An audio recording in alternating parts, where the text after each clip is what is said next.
Na kwa mantiki hiyo, siku ya leo tarehe 31 mwezi wa 12, nafahamu ya kwamba kutakuwa kuna mikesha mingi makanisani, kutakuwa kuna mikesha mingi maeneo mbalimbali ya starehe.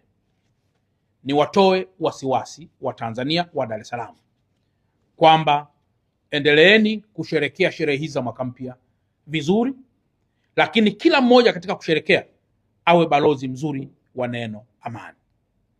Zamani tulizoea kusherekea sherehe hizi kwa kupiga mafataki na kuchoma matairi kama sehemu ya shamra shamra. Nadhani tumia nafasi hii kushauri tena kwamba kwa sababu ya vile viashiria vilivyotokea hapo nyuma kidogo, kipindi hiki ni vizuri tukasherekea bila kuleta taharuki ya aina yoyote. Si busara wala si vema tena kusherekea kwa kuchoma matairi, kwa sababu nafahamu ya kwamba matairi hayayo hayakutumika vizuri.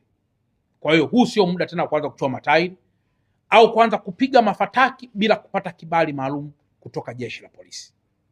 Ni vizuri jeshi la polisi likakuongoza na pengine majirani wakafahamu na watu wengine pia wakafahamu, ili kutokuleta mishtuko na vitu ambavyo vitakuwa havina maana.